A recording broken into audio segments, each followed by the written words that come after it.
আগামী বুধবার 12ই ফেব্রুয়ারি মাঘী পূর্ণিমার দিন একটি 1 টাকার কয়েন গোপনে রেখে দিন বাড়ির এই স্থানে। ঘরের সমস্ত বাস্তুদোষ দূর হবে, প্রচুর অর্থ আগমন ঘটবে, মা লক্ষ্মীর আশীর্বাদে আপনার পরিবার ভরে উঠবে সুখ শান্তি এবং সমৃদ্ধিতে। নমস্কার বন্ধুরা, আরেকটা নতুন ভিডিওতে আপনাদের সবাইকে স্বাগত। বন্ধুরা, আশা করি ঈশ্বরের আশীর্বাদে আপনারা প্রত্যেকেই ভালো আছেন এবং সুস্থ আছেন। আজকের ভিডিওটিতে খুবই গুরুত্বপূর্ণ এবং প্রাসঙ্গিক বিষয় নিয়ে আলোচনা করব। আর হাতে গোনা কয়েকদিন বাকি, সামনে আসতে চলেছে মাঘী পূর্ণিমা। বছরের যে কটি পূর্ণিমা অত্যন্ত গুরুত্বপূর্ণ, তার মধ্যে মাঘী পূর্ণিমা একটি। এই দিন গৃহস্থ বাড়িতে অবশ্যই মা লক্ষ্মীর বিশেষ পূজা অর্চনা করা হয়। যে বাড়িতে মাঘী পূর্ণিমা তিথিতে মা লক্ষ্মী ও নারায়ণ ভগবানের পুজো হয়, সেই বাড়িতে সারা বছর মা লক্ষ্মী ও নারায়ণ ভগবানের আশীর্বাদ বজায় থাকে। সেই বাড়ির কেউ কোনো ক্ষতি করতে পারে না, আপদ বিপদ থেকে মুক্ত থাকে সেই বাড়ি। তাই বন্ধুরা, মাঘী পূর্ণিমার দিন অবশ্যই বাড়িতে মা লক্ষ্মী ও নারায়ণ ভগবানের পুজো করবেন। তার সাথে সাথে একটি 1 টাকা বা 16 আনার কয়েন গোপনে এই স্থানে রেখে দেবেন। এই সামান্য একটি উপায়ের মাধ্যমে আপনার পরিবার থেকে যাবতীয় নেতিবাচক জিনিস আছে সেই সমস্ত কিছু দূর হবে। পরিবার থেকে রোগ শোক জ্বালা যন্ত্রণা দূর হবে।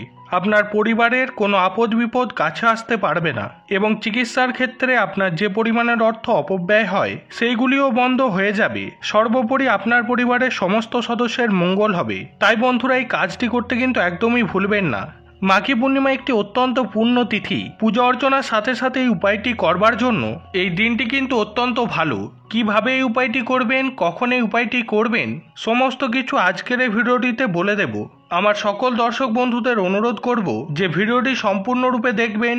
দেখার পর যদি ভালো লাগে তাহলে অবশ্যই একটি লাইক করবেন, কমেন্টসে লিখবেন জয় মা লক্ষ্মীর জয়, এবং অবশ্যই বন্ধুরা ভিডিওটি শেয়ার করবেন আপনার নিকট আত্মীয় স্বজন এবং বন্ধু বান্ধবদের সাথে, যাতে সবাই এই ভিডিওটি থেকে উপকৃত হয়।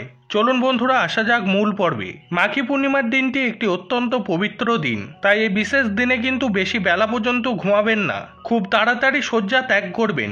বিশেষ করে সূর্যোদয়ের আগে ঘুম থেকে ওঠার চেষ্টা করবেন এবং ঘুম থেকে উঠে সূর্যোদয় দেখবেন। সেদিন আপনার বাড়ি ঘরদোর অত্যন্ত ভালোভাবে পরিষ্কার পরিচ্ছন্ন করে নেবেন এবং তারপর যত তাড়াতাড়ি সম্ভব স্নান সেরে নেবেন। পূর্ণিমা তিথিতে যে কোনো পবিত্র নদী বা গঙ্গা স্নানে অধিক পুণ্য অর্জন হয়। তাই আপনার বাড়ির আশেপাশে যদি কোনো পবিত্র নদী বা মা গঙ্গা থাকে, তাহলে আপনি অবশ্যই সেখানে গিয়ে স্নান করতে পারেন। কিন্তু যদি আপনার বাড়ির আশেপাশে সেরকম কোনো পবিত্র নদী বা গঙ্গা না থাকে বা আপনার যাওয়ার অসুবিধা থাকে, তাহলে সেক্ষেত্রে আপনি স্নান করে নেবেন ঘরেই, এবং স্নান করে শুদ্ধ বস্ত্র পরিধান করে আপনার বস্ত্রে আপনার মাথায় সর্বত্র গঙ্গা জলের ছিটা দিয়ে দেবেন। শুধুমাত্র তাই নয়, আপনার বাড়ি ঘরদোর তো তার আগে খুব ভালোভাবে পরিষ্কার করবেনই, এবং বাড়ি ঘরদোরে সর্বত্র গঙ্গা জলের ছিটা দিয়ে দেবেন। এবং সেই দিন বাড়ির মুখ্য দরজায় 1 ঘটি জল ঢালতে কিন্তু ভুলবেন না। এই ছোট ছোট জিনিসগুলো কিন্তু আমাদের মানতেই হবে। বাড়ি ঘরদোর একদম পরিষ্কার পরিচ্ছন্ন না রাখলে মা লক্ষ্মী কখনোই সেই ঘরে প্রবেশ করেন না।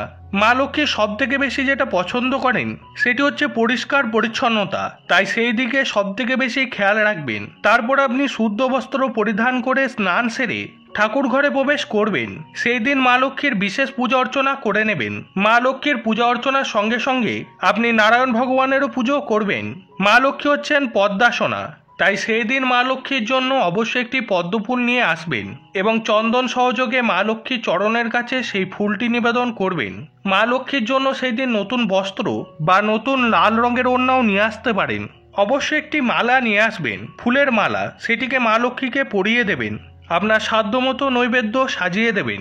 আপনি সাধ্যমতো ফল মিষ্টি ইত্যাদি নৈবেদ্য সাজিয়ে দিতে পারেন। অনেকেই মাঘী পূর্ণিমা তিথিতে মা লক্ষ্মীর জন্য পায়েস বা পরমান্ন ভোগও বানান। তবে অবশ্যই যেটি মা লক্ষ্মীর চরণের কাছে নিবেদন করবেন সেটি হচ্ছে একটি অক্ষত বা নিখুঁত পান এবং তার উপর একটি সুপুরি। পান এবং সুপুরি দুটোর মধ্যেই কিন্তু সিঁদুরের তিলক দিতে ভুলবেন না, এবং তার সাথে দেবেন একটি 1 টাকা বা 16 আনার কয়েন। 1 টাকার কয়েনটি এমন দেবেন যেন বাজারে তার মূল্য আছে, অর্থাৎ বাজারে চলতে একটি 1 টাকার কয়েন মা লক্ষ্মীর চরণের কাছে দেবেন এবং দেখে নেবেন যেন পানটি নিখুঁত হয়। পানটিতে যেন কোনো ছেঁড়া ফাটা বা কাটা দাগ যেন না থাকে। বন্ধুরা, পান এবং সুপারি দিয়ে মা লক্ষ্মীকে আহ্বান জানানো হয়, আমন্ত্রণ জানানো হয় যেন মা লক্ষ্মী আমাদের বাড়িতে আসেন এবং আমাদের বাড়িতে অধিষ্ঠান করেন। যে বাড়িতে মা লক্ষ্মী নেই সেই বাড়ি কিন্তু লক্ষ্মী ছাড়া। তাই অবশ্যই পূর্ণিমা তিথিতে বা যে কোনো বৃহস্পতিবার মা লক্ষ্মীর চরণের কাছে একটি পান সুপারি নিবেদন করতে ভুলবেন না। পানটি খুব ভালোভাবে পরিষ্কার করে আগে ধুয়ে নেবেন এবং তার মধ্যে সামান্য সিঁদুরের তিলক করবেন। আর সুপুরিটির মধ্যেও সিঁদুরের তিলক করবেন।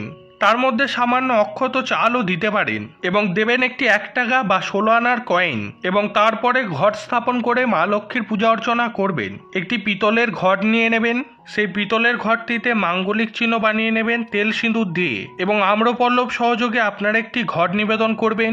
যেমন কলা, ডাব বা হরিতকি যেমন পারবেন তাই নিবেদন করবেন। এরপর মা লক্ষ্মীর সামনে ঘট স্থাপন করে মা লক্ষ্মীর পূজা অর্চনা করবেন।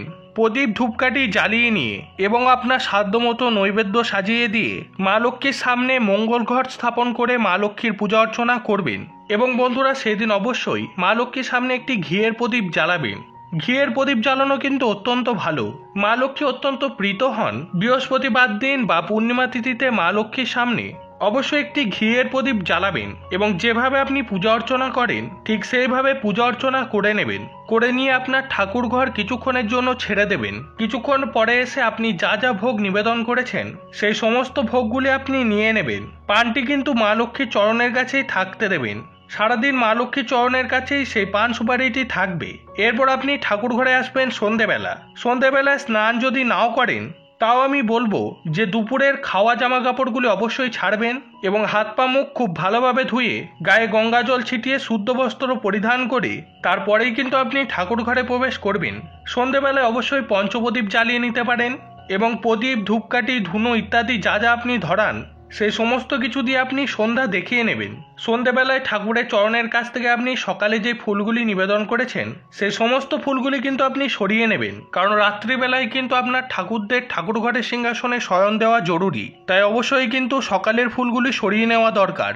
যে যে দেবতার কাছে আপনি যে যে ফুল নিবেদন করেছেন সেই সমস্ত কিছু আপনি তুলে নেবেন। মা লক্ষ্মীর চরণের কাছ থেকে আপনি যে পানটি নিবেদন করেছেন সেটিকেও সরিয়ে নেবেন। পানটি ইতিমধ্যেই শুকিয়ে যাবে, কিন্তু সুপারি, আতপ চাল এবং যে 1 টাকার কয়েনটি আপনি নিবেদন করেছেন সেইগুলি যথারীতি ঠিকই থাকবে। এরপর আপনি ঠাকুরের জায়গা থেকে একটি লাল শালু কাপড় নিয়ে নেবেন। পরিষ্কার লাল শালু কাপড় আপনি দশকর্মার দোকানে পেয়ে যাবেন। এই পরিষ্কার লাল শালু কাপড় ঘরে রেখে দেবেন, ঘরে অনেক রকমের কাজে লাগে।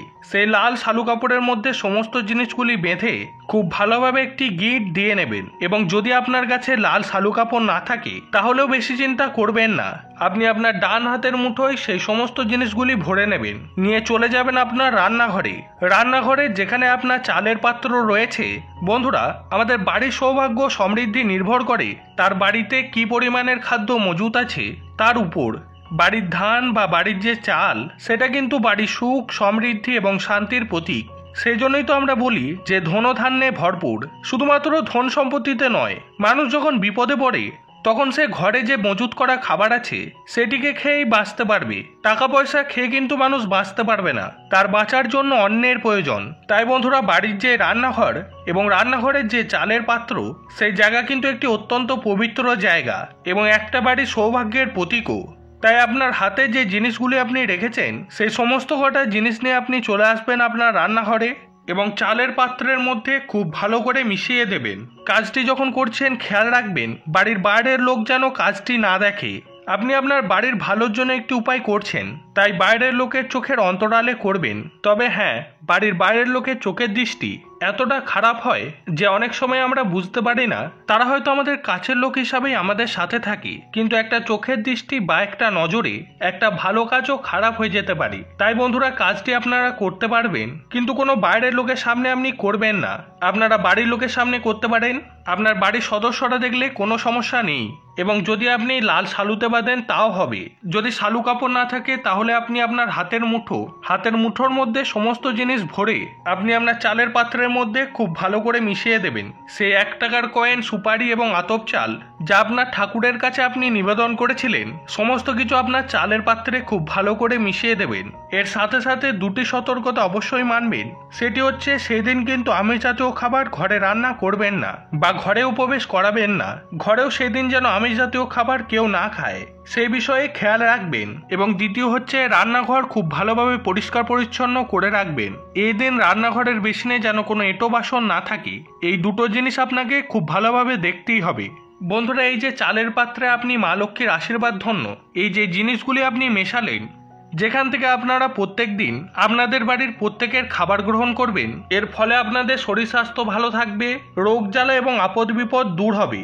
তো বন্ধুরা, আজকের ভিডিওতে এ পর্যন্তই। ভিডিওটি দেখে যদি আপনাদের ভালো লেগে থাকে তাহলে ভিডিওটিকে অবশ্যই একটি লাইক করবেন এবং এই চ্যানেলে নতুন হয়ে থাকলে চ্যানেলটিকে অবশ্যই সাবস্ক্রাইব করে দেবেন। তো সবাই ভালো থাকবেন, সুস্থ থাকবেন। জয় শ্রীকৃষ্ণ। রাধে রাধে।